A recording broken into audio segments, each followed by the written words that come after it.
Xhaxhai dhe bashkëshortja e Alex Nikës, njëri prej viktimave të ngjarjeve të 21 janarit 2011, i ka dërguar një letër të hapur kreut të delegacionit të Bashkimit Evropian në Tiranë, Silvio Gonzato, ku shprehin shqetësim për mungesën e progresit në hetimet e çështjes. Në letrën e tyre ata theksojnë se kanë kaluar 16 vite nga ngjarja dhe rreth 3 vite që SPA ka nisur hetimet, por sipas tyre nuk janë parë hapa të rëndësishëm për zbardhjen e plotë të vrasjes së Alex Nikës. Familjarët shprehen se hetimet janë të ngadalta dhe të kufizuara kryesisht në thirrjen e disa dëshmitarëve, pa veprime të thelluara për identifikimin e autorëve dhe zinxhirit komandues. Ata i referohen edhe vendimeve të gjykatës së Strasburgut dhe gjykatës së lartë, duke theksuar se çështja është cilësuar si vrasje shtetërore dhe se SPA është ngarkuar me hetimin e plotë të saj. Sipas familjarëve, pritshmëritë për drejtësi janë zbehur për shkak të mungesës së rezultateve konkrete. Në letër ata shprehin zhgënjim të thellë për mënyrën si po trajtohet çështja dhe i kërkojnë ambasadorit Gonzato një takim me shpresën për të tërhequr vëmendjen ndërkombëtare ndaj hetimeve. Familja thekson se drejtësia për 21 janarin nuk është vetëm një çështje familjare, por një çështje e rëndësishme për shoqërinë shqiptare dhe shtetin e së drejtës. Gjykata e Elbasanit ka caktuar masën e sigurisë arrest me burg për producentin e njohur Petri Bozo pas shqyrtimit të kërkesës së prokurorisë. Sipas vendimit, gjykata pranoi argumentet dhe provat e paraqitura nga organi akuzës, duke vlerësuar se masa më e rëndë e sigurisë është e nevojshme deri në përfundimin e hetimeve. Bozo do të qëndrojë në paraburgim ndërkohë që çështja vijon. Nga ana tjetër, mbrojtja kërkoi një masë më të lehtë sigurie, duke kundërshtuar pretendimet e prokurorisë, por kërkesa nuk u pranua nga trupa gjykuese. Producenti Petri Bozo, pak ditë më parë, aksidentoi për vdekje e një fëmijë 7 vjeçar në aksin Librazh dhe Elbasan. Hetimet për aksidentin fatal po vijojnë dhe pritet që në ditët në vijim të ketë zhvillime të mëtejshme lidhur me këtë çështje. Aksidentet rrugore kanë shënuar një rritje të lehtë gjatë 4 muajve të parë të këtij viti. Sipas të dhënave të Institutit të Statistikave, faktor kryesor mbetet sjellja e drejtuesve të mjeteve. Në prill të këtij viti u regjistruan 132 aksidente rrugore, me 194 persona të përfshirësit plagosur ose viktima. Në total gjatë periudhës janar-prill, aksidentet janë rritur me 0.2%, krahasuar me të njëjtën periudhë të vitit të kaluar. Sipas raportit, rreth 89.4% e aksidenteve në prill janë shkaktuar nga sjellja e drejtuesve të mjeteve. Grupi më i prekur rezulton mosha 25 deri 34 vjeç që përbën mbi 1/4 e rasteve. Nga analiza e ditëve të javës, më shumë aksidente ndodhin të mërkurën dhe të premten, ndërsa periudha më problematike e ditës është nga ora 19 deri në mesnatë. Rritja e lehtë e aksidenteve ka rikthyer debatin për sigurinë rrugore dhe ka nxitur diskutime për ashpërsimin e masave në kodin rrugor. Reperi dhe personazhi i njohur në TikTok, Kleviola Ahmeti, i njohur si Klevio, është paraqitur sot në gjykatën e posaçme për të dëshmuar në procesin ndaj të akuzuarve si pjesë e grupit kriminal të drejtuar nga Laert Haxhiu. Dëshmia e tij vjen në të njëjtën çështje ku më herët ka dëshmuar edhe Bashkim Rajku, babai i reperit Regels Rajku, i njohur si Noizi, lidhur me një shpërthim eksploziv në biznesin e tij në Durrës në vitin 2022, që shkaktoi vetëm dëme materiale. Në proces po gjykohen disa të pandehur të akuzuar si pjesë e grupit të Laert Haxhiut, ndërsa hetimet lidhen me disa ngjarje kriminale të ndodhura në vend. Sipas dëshmive të bashkëpunëtorit të drejtësisë Artan Tafani, ngjarja me Tritol dyshohet se është porositur si pjesë e një konflikti të mëparshëm mes personave të përfshirë, i cili lidhet me një sherr të ndodhur në Durrës mes Klevios dhe Noizit. Familjarët e këtij të fundit kanë dëshmuar përpara disa ditësh në seancën gjyqësore përkatëse në gjykatën e posaçme. Në gjykatën e posaçme u zhvillua sot seanca gjyqësore ndaj biznesmenit Pëllum Gjoka, Behar Bajrit dhe Edmond Prekës, ku janë dëgjuar dëshmi të ish efektivëve të policisë lidhur me vrasjen e Gjindoj Boriçit në vitin 2020 në Vallën e Dejës. 2 ish policë të patrullës së komisariatit të Vallit të Dejës kanë përshkruar momentet e para pas ngjarjes, duke deklaruar se kanë konstatuar automjetin dhe trupin e viktimës pranë vend ngjarjes në orët e mëngjesit. Sipas tyre, në vend janë gjetur edhe gzhoja dhe është njoftuar menjëherë grupi jetimor. Ata kanë theksuar se viktima ndodhej i pajet dhe se kanë kryer vetëm sigurimin fillestar të zonës deri në mbërritjen e forcave të tjera të policisë dhe hetuesve. Sipas fakut, biznesmeni Pëllum Gjoka akuzohet për vrasje me paramendim në bashkëpunim me grup të strukturuar kriminal, si edhe për vepra të tjera të rënda penale përfshirë sigurim kushtesh për vrasje dhe korrupsion. Në dosje përmenden gjithashtu edhe Behar Bajri, Edmond Preka dhe disa ish zyrtar policie të akuzuar për role të ndryshme në aktivitet kriminal dhe mbështetje të dyshuar të grupit.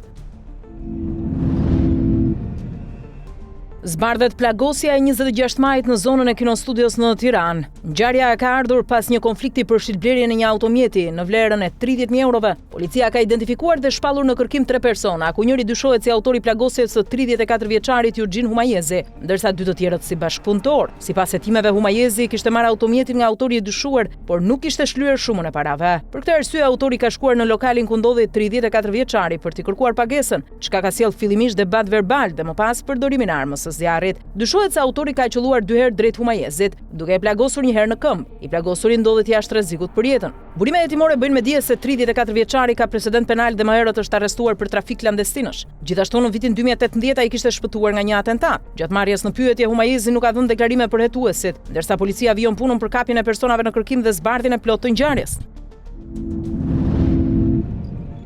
Apeli i posaçëm ka vendosur lirimin nga qelia të Bujar Abedinit i dyshuar si pjesë e grupit kriminal të Laer Taxhiut duke ndryshuar masën e sigurisë nga arrest me burg në arrest shtëpie. Vendimi u mor nga gjyqtarja Iliriana Oldashi. Abedini po gjykohet në gjykatën e posaçme për veprën penale për krahje e autorit të krimit. Në një çështje që lidhet me vrasjen e Çajub Selimit të ndodhur më 1 qershor 2021 në Tepelen. Ai është arrestuar në shtator 2023 gjatë operacionit koduar Never Forget, së bashku me persona të tjerë të dyshuar. Hetimet për grupin e Laer Taxhiut i dënuar me burgim të përjetshëm për masakrën e Lushnjës janë zbardhur kryesisht pas dëshmisë së bashkëpunëtorit të drejtësisë Artan Tafani, i cili ka ndihmuar në identifikimin e anëtarëve të dyshuar të grupit. Suel Delezi është ekstraduar nga Italia drejt Shqipërisë pasi ishte shpallur në kërkim ndërkombëtar me vendim të gjykatës së posaçme, e cila i kishte saktuar më herët masën e sigurisë arrest me burg. Ai akuzohet për trafikim të narkotikëve në formën e bashkëpunimit në kuadër të grupit të strukturuar kriminal, si edhe për grup të strukturuar kriminale, kryerjet veprave penale nga organizata kriminale. Sipas hetimeve, Delezi dyshohet si pjesë e grupit të Visit të Pojës dhe është i përfshirë në dosjen e koduar Ura. Prokuroria e akuzon se në vitin 2020 ka trafikuar 2 kg kokainë drejt Italisë, ndërsa në vitin 2021 dyshohet për trafikimin e rreth 932 kg kokainë në Itali. Autoritetet shqiptare konfirmojnë se ai do të përballet me procedurat ligjore pas ekstradimit në vijim të hetimeve të thelluara të dosjes. 34 vjeçari Altin Shehu është ekstraduar nga Mbretëria e Bashkuar drejt Shqipërisë pasi ishte shpallur në kërkim ndërkombëtar për veprën penale vrasje. Sipas policisë, gjykata e Kentit të Veriut në Britaninë e Madhe i kishte saktuar më herët masën e sigurisë arrest me burg në vendimin e datës 15 janar të këtij viti. Ekstradimi u krye në kuadër të bashkëpunimit mes autoriteteve shqiptare dhe atyre britanike. Autoritetet shqiptare ende nuk kanë bërë publike detaje mbi ngjarjen konkrete për të cilën akuzohet, ndërsa Shehu do t'i dorëzohet organeve të drejtësisë për vijimin e procedurave ligjore. Në kuadër të operacionit të përbashkët mes SPAK dhe prokurorisë së Barit, anëtarët e dyshuar të një grupi të strukturuar kriminal janë paraqitur në gjykatën e posaçme ku janë njohur me masat e sigurisë. Gjykata la në fuqi masën arrest me burg për 3 të dyshuar kryesor, Edi Brahaj, Ergys Kastrati dhe Sajmir Pirra. Për Nevila Kamberin u caktua masa e sigurisë arrest shtëpie, ndërsa për Lefter Nelën masa u zbut nga arrest me burg në detyrim paraqitje, pasi dyshohet se ka transportuar rreth 700.000 euro drejt Shqipërisë. Hetimet lidhen me aktivitet kriminal të organizuar dhe qarkullim të shumave të mëdha të parave në kuadër të një dosje përbashkët shqiptaro-italiane. Paralelisht në Itali janë ekzekutuar masa të tjera sigurie ndaj personave të dyshuar si pjesë të njëjtit grup. Autoritetet po vijojnë hetimet për zbardhjen e plotë të rrjetit dhe rolit të secilit të përfshirë.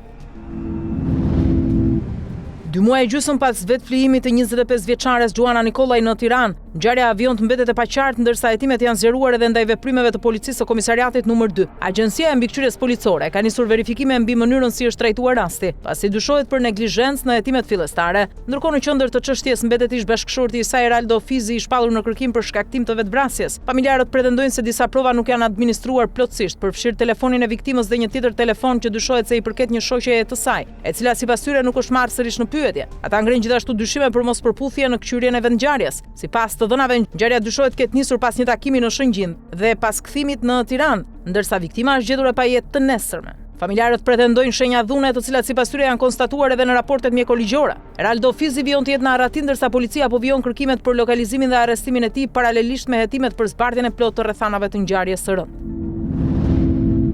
Policia e Durrësit ka finalizuar operacionin e koduar Cleaning 5, duke ekzekutuar 17 masa sigurie dhe duke shpallur në kërkim një person tjetër, pas hetimeve disa mujore për shpërndarje droge pranë shkollave dhe ambienteve të frekuentuara nga të rinj. Nga të dyshuarit 13 persona janë lënë në arrest me burg, ndërsa 4 të tjerë në arrest shtëpie. Të arrestuarit janë banorë të Durrësit, Kavajës, Shijakut, Sukthit, Manzës dhe Xhavzotajt. Sipas hetimeve, grupi siguronte dhe shpërndante lëndë narkotike si heroin, kokainë dhe kanabis sativa, kryesisht në afërsi të shkollave në Shijak dhe Manzë. Gjatë operacionit janë sekuestruar edhe armë zjarri, shumë parash, automjete dhe telefona celular të dyshuar si të lidhur me aktivitetin kriminal. Të arrestuarit akuzohen për prodhim dhe shitje të narkotikëve, kryer në bashkëpunim dhe në mënyrë të përsëritur. Hetimet vijojnë nga Prokuroria e Durrësit për identifikimin e plotë të rrjetit dhe rolit të secilit të përfshirë.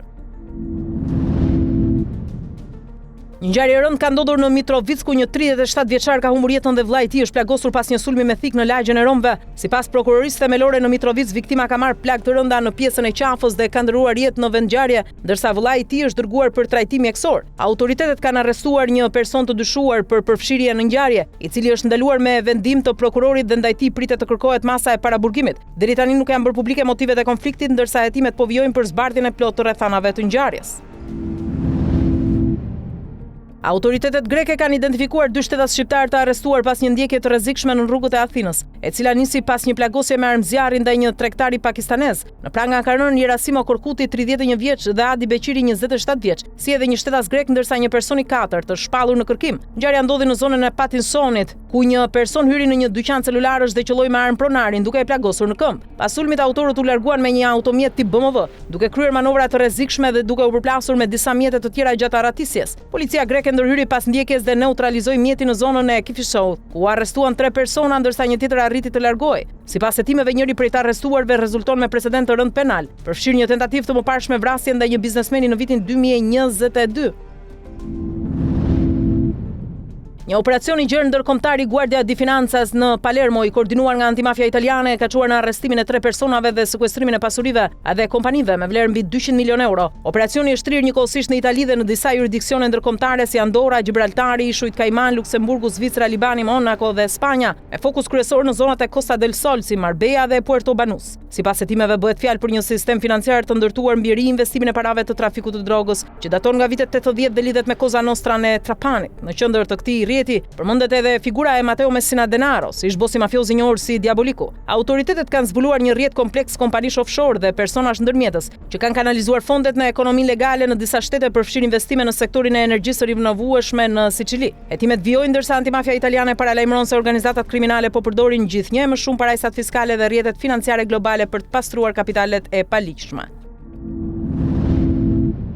Një sulm me thik ka ndodhur në një stacion kurudhor në Zvicër ku një 31 vjeçar ka plagosur disa kalimtar duke shkaktuar një operacion të madh policor. Sipas autoriteteve, si pasojë e sulmit janë plagosur 4 persona, një prej cilëve ndodhet në gjendje të rëndë. Viktimat janë shtetas zviceran të moshave 28, 43 dhe 52 vjeç. Dëshmitarët okular kanë treguar se autori ka sulmuar kalimtar me thik dhe gjatë largimit është dëgjuar duke bërtitur fraza fetare. Ai është neutralizuar nga policia ndërsa është konfirmuar se është shtetas zviceran. Policia kantonale e Zyriut ka nisur hetimet për të zbardhur motivet e sulmit, të cilat mbeten ende të paqarta dhe po heton në të gjitha drejtimet.